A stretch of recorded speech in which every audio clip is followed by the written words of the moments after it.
Hi friends, അസ്സലാമു അലൈക്കും. Welcome to JM triplets. അപ്പോൾ ഞാൻ ഇന്ന് വന്നിട്ടുള്ള ഇതുപോലെ തൊലിയൊക്കെ ഒന്ന് കറുത്ത് പോയ പഴമൊക്കെ ഉണ്ടെന്നുണ്ടെങ്കിൽ മസ്റ്റായിട്ടും ട്രൈ ചെയ്ത് നോക്കേണ്ട ഒരു അടിപൊളി ഈവനിങ് സ്നാക്കിന് റെസിപ്പി ആയിട്ടാണ് കേട്ടോ. അപ്പോൾ അതെങ്ങനെ ഉണ്ടാക്കുന്നതെന്ന് കണ്ടു നോക്കാം. അതിന് ഞാനിവിടെ ആദ്യം 3 നേന്ത്രപ്പഴമാണ് എടുത്തിട്ടുള്ളത്. അത്യാവശ്യം നല്ല പഴുത്ത പഴം തന്നെയാണ്. തൊലിയൊക്കെ നല്ല കറുത്ത് പോയിട്ടുണ്ട്. ഉൾവശം അത്യാവശ്യം നല്ല പഴുത്തും ചെയ്തിരിക്കണ്. അപ്പോൾ ഇതുപോലെ ചെറുതായിട്ടൊന്ന് കട്ട് ചെയ്ത് കൊടുക്കാം കേട്ടോ. അപ്പോൾ ഇതുപോലെ പഴുത്ത പഴമൊക്കെ ആണെന്നുണ്ടെങ്കിൽ പെട്ടെന്ന് തന്നെ ഒന്ന് ഉടഞ്ഞ് കിട്ടും. ഇനി നിങ്ങളുടെ കയ്യിലുള്ള പഴം ഇത്രമാത്രം പൊഴുത്തിട്ടില്ല എന്നുണ്ടെങ്കിൽ കുഴപ്പമൊന്നുമില്ല, എന്നാലും ഈ സ്നാക്ക് ഉണ്ടാക്കിയെടുക്കാവുന്നതാണ് കേട്ടോ. അങ്ങനത്തെ പഴമാണെന്നുണ്ടെങ്കിൽ കനം കുറച്ച് കട്ട് ചെയ്ത് കൊടുക്കാം കേട്ടോ, എന്നാലേ പെട്ടെന്ന് ഉടഞ്ഞ് കിട്ടുള്ളൂ നമുക്ക്. അതാക്കണം ഞാൻ എല്ലാ പഴവും ഇതുപോലെ ചെറുതായിട്ടൊന്ന് കട്ട് ചെയ്ത് കൊടുക്കുന്നുണ്ട്. ഒരു പഴം 4 ആക്കി മുറിച്ചിട്ടാട്ടോ ഞാൻ ഇന്ന് കട്ട് ചെയ്ത് കൊടുക്കുന്നത്. കുട്ടികൾക്കൊക്കെ എന്തായാലും ഇഷ്ടപ്പെടുന്ന ഒരു അടിപൊളി ഈവനിങ് സ്നാക്കാണ്ടത്. ഇതുപോലെയുള്ള നേന്ത്രപ്പഴം കൊണ്ട് ഉണ്ടാക്കിയെടുക്കാൻ പറ്റുന്ന ഒരുപാട് വിഭവങ്ങൾ ചാനലിൽ അപ്ലോഡ് ചെയ്തിട്ടുണ്ട് കേട്ടോ. അപ്പോൾ എല്ലാവരും ചാനലിലൊന്ന് പോയി കാണി ചെക്ക് ചെയ്യുക. അതുപോലെ നിങ്ങൾക്കൊക്കെ ഇഷ്ടമാണെന്നുണ്ടെങ്കിൽ ഒന്ന് ചാനൽ സബ്സ്ക്രൈബ് ചെയ്ത് സപ്പോർട്ട് ചെയ്യക്കാം കേട്ടോ. അപ്പോൾ നമ്മൾ നേന്ത്രപ്പഴമൊക്കെ ഒന്ന് കട്ട് ചെയ്തെടുത്തിട്ടുണ്ട്. ഇനി ഇതിലേക്ക് വേണ്ടത് അരിപ്പൊടിയാണ് കേട്ടോ. സാധാ അരിപ്പൊടിയാണ്, വറുത്ത അരിപ്പൊടിയൊന്നുമല്ല. അപ്പോൾ ഞാനിവിടെ ഒരു പാൻ എടുത്തിട്ടുണ്ട്. ആ പാൻ നല്ല ചൂടായി വന്നതിന് ശേഷം അതിലേക്ക് പാലാട്ടോ ചേർത്ത് കൊടുക്കുന്നത്.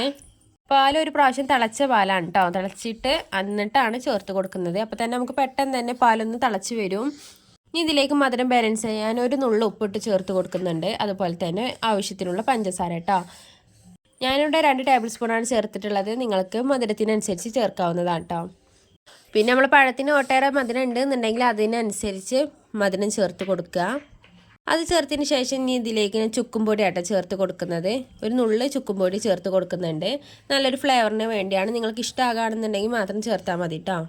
അതുകൊണ്ട് ചേർത്തതിന് ശേഷം ഇതുപോലെ നല്ലോണം മിക്സ് ചെയ്ത് കൊടുത്തിട്ടുണ്ട്. ആ പഞ്ചസാരയൊക്കെ നല്ലോണം ഒന്ന് മെൽറ്റായി വരണം കേട്ടോ.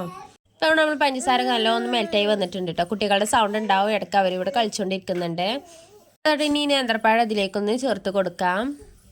നേന്ത്രപ്പഴം അതിൽ കടന്നു നല്ലോണം വെന്ത് വരണം കേട്ടോ. പിന്നെ നമ്മൾ നല്ല പഴുത്ത പഴം ആയതുകൊണ്ട് തന്നെ പെട്ടെന്ന് തന്നെ ഉടഞ്ഞു വരും. ഇതുപോലെ എല്ലാ ഭാഗത്തും എത്തുന്ന വിധത്തിലൊന്ന് പരത്തി കൊടുക്കാം. തിളച്ച പാലാണ് ചേർത്തത് കൊണ്ട് തന്നെ വളരെ പെട്ടെന്ന് തന്നെ തിളച്ച് വരും കേട്ടോ. ഫ്ലെയിം നല്ലോണം ഒന്ന് കൂട്ടി കൊടുത്തിട്ടുണ്ട്. ഇനി തിളക്കുന്ന വരെ ഒന്ന് വെയിറ്റ് ചെയ്യാം. നിങ്ങളെ കയ്യിൽ പാലില്ല എന്നുണ്ടെങ്കിൽ കുഴപ്പമൊന്നുമില്ല, ചൂടുവെള്ളം ചേർത്ത് കൊടുത്തുകൊണ്ട് വേവിച്ചെടുത്താലും മതി കേട്ടോ. പാലാവുമ്പോൾ അതിനനുസരിച്ചുള്ള കുറച്ച് ടേസ്റ്റും ഫ്ലേവറൊക്കെ ഉണ്ടാകും. ഇതിലേക്ക് നല്ല ഫ്ലേവറിന് വേണ്ടി ഒരു നുള്ളി ഏലക്കായ്പ്പൊടിയും കൂടി ചേർത്ത് കൊടുത്തിട്ടുണ്ട്. അതൊക്കെ ഓപ്ഷണലായിട്ട് വേണമെന്നുണ്ടെങ്കിൽ ചേർത്താൽ മതി. അതുകൊണ്ട് എല്ലാതും കൂടി നല്ലോണം ഒന്ന് വെന്ത് വന്നിട്ടുണ്ട് കേട്ടോ. പഴമൊക്കെ ഒന്ന് അത്യാവശ്യം ഉടഞ്ഞ് വന്നിട്ടുണ്ട്. പാലൊക്കെ ഒന്ന് വറ്റി വന്നിട്ടുണ്ട് കേട്ടോ. നമ്മൾ ആദ്യം ചേർത്ത പാലൊക്കെ ഒന്ന് വറ്റി വന്നിട്ടുണ്ട്. ഇനി ഇതിലേക്ക് ഒരു 3/4 കപ്പോളം പാലും കൂടി ചേർത്ത് കൊടുത്തിട്ടുണ്ട്. ഇനി ഈ പാലൊന്ന് ജസ്റ്റ് ഒന്ന് തിളച്ച് വന്നതിന് ശേഷമാണ് നമ്മൾ അരിപ്പൊടി ചേർത്ത് കൊടുക്കുന്നത് കേട്ടോ. ഈ പാലിൻ്റെ പകരമൊക്കെ നിങ്ങൾക്ക് വെള്ളവും ചേർത്ത് കൊടുക്കാവുന്നതാണ് കേട്ടോ. പാലാകുമ്പോൾ അതിനൊരു പ്രത്യേകിച്ചൊരു ടേസ്റ്റ് ആയിരിക്കും. അതുകൊണ്ട് പാല് നല്ല തിളച്ച് വന്നിട്ടുണ്ട്. ഇനി ഇതിലേക്ക് അരിപ്പൊടി നമുക്ക് ചേർത്ത് കൊടുക്കാം. അരിപ്പൊടി ചേർത്ത് കൊടുക്കുമ്പോൾ ഒപ്പം ഒന്നായിട്ട് ഇടാതെ കുറച്ചീച്ച ഇട്ട് കൊടുക്കാം കേട്ടോ. ഞാൻ ആദ്യം ഒരു 2 ടേബിൾ സ്പൂൺ ചേർത്ത് കൊടുത്തിട്ടുണ്ട്. എന്നിട്ട് നല്ലോണം മിക്സ് ചെയ്ത് കൊടുത്തിട്ടുണ്ട്. അതിന് ശേഷം ബാക്കിയുള്ളതും കൂടി ചേർത്ത് കൊടുക്കാം കേട്ടോ. ഈ മാവ് ഒരു കട്ട രൂപത്തിലായി വരണം, എന്നാലാണ് നമുക്കിത് നല്ലൊരു പാകത്തിലാവുള്ളൂ കേട്ടോ. ഈ ഒരു അരിപ്പൊടിയും അതുപോലെ തന്നെ പഴത്തിൻ്റെ മിക്സും എല്ലാതും കൂടിയും ഒരു കട്ടയുടെ രൂപത്തിലൊന്നായി വരണം. അപ്പോൾ അതാകുന്ന വരെ ഒന്ന് മിക്സ് ചെയ്ത് കൊടുക്കണം കേട്ടോ. ഇനി ഇതിലേക്ക് ഞാൻ ചേർത്ത് കൊടുക്കുന്നത് ഓയിലാണ്. നിങ്ങളെ കയ്യിൽ നെയ്യ് ഉണ്ടെന്നുണ്ടെങ്കിൽ 1 ടേബിൾ സ്പൂൺ നെയ്യ് ഈ സമയത്തൊന്ന് ചേർത്ത് കൊടുക്കാം. എന്നിട്ട് ആ പാനിൽ നല്ലോണം മിക്സ് ചെയ്ത് കൊടുക്കുമ്പോൾ ഇതുപോലെ ഒന്ന് അതിൻ്റെ അടിഭാഗത്തോട്ട് പിടിച്ചതൊക്കെ ഉണ്ടല്ലോ, അതൊക്കെ ഒന്ന് വിട്ട് വരും കേട്ടോ. അപ്പോൾ നമ്മൾ നല്ലോണം മിക്സ് ചെയ്ത് കൊടുത്തിട്ടുണ്ട്. അപ്പോൾ നമ്മൾ ഈ ഒരു രീതിയിലായി വന്നിട്ടുണ്ട് കേട്ടോ. ഇതുപോലെ ഒരു കട്ടൻ്റെ രൂപത്തിൽ ഒന്നായി വന്നിട്ടുണ്ട്. നമ്മൾ പാനിൽ നിന്നൊക്കെ നല്ലോണം വിട്ട് വന്നിട്ടുണ്ട്. പാന് നല്ലൊരു ക്ലീനായി വന്നിട്ടുണ്ട് കേട്ടോ. ഇനി നമുക്കിതൊരു പാത്രത്തിലേക്കൊന്ന് ചൂടാറാൻ മാറ്റി കൊടുക്കാം. നല്ലോണം തണുത്ത് പോകേണ്ട ഒരു വിധത്തിലൊന്നും ആവണ്ട കേട്ടോ. നമ്മൾ കൈ കൊണ്ട് ഇങ്ങനെ നമുക്കൊന്ന് ഷേപ്പ് ചെയ്ത് എടുക്കാൻ പറ്റുന്ന ആ ഒരു രീതിയിൽ വേണം ഇതൊന്ന് ചൂടാറി എടുക്കാൻ. ഇപ്പോൾ ചെറിയ ചൂടിൽ തന്നെ നമ്മളിത് ഷേപ്പ് ചെയ്ത് എടുക്കുകയാണെന്നുണ്ടെങ്കിൽ നമുക്ക് നല്ലൊരു ഷേപ്പിൽ കിട്ടും കേട്ടോ. അല്ലാന്നുണ്ടെങ്കിൽ കയ്യിലൊക്കെ ഒട്ടിപ്പിടിക്കാൻ സാധ്യത ഉണ്ട്. അഥവാ നിങ്ങളെ കയ്യിൽ ഒട്ടിപ്പിടിക്കുന്നുണ്ട് എന്നുണ്ടെങ്കിൽ ഒന്ന് കയ്യിൽ ഇതുപോലെ നെയ്യോ അല്ലെങ്കിൽ ഓയിലോ ഒന്ന് ആക്കിയതിന് ശേഷം മാത്രം ഷേപ്പ് ചെയ്തെടുക്കാം. അപ്പം അതിന് മുമ്പായിട്ട് ഞാൻ അതിലേക്ക് നല്ല ജീരകം ചേർത്ത് കൊടുക്കുന്നുണ്ട് കേട്ടോ. അത് ഓപ്ഷണലാണ്. നിങ്ങളെ കയ്യിൽ അല്ലാന്നുണ്ടെങ്കിൽ കറുത്ത എള്ളിട്ടല്ല അതൊക്കെ ഉണ്ടെന്നുണ്ടെങ്കിൽ ഒന്ന് ചേർത്ത് കൊടുക്കാം. അതുകൊണ്ട് ചേർത്തതിന് ശേഷം നല്ലോണം മിക്സ് ചെയ്ത് കൊടുക്കാം കേട്ടോ. എന്നിട്ട് വേണം ഇത് ഷേപ്പ് ചെയ്തെടുക്കാൻ.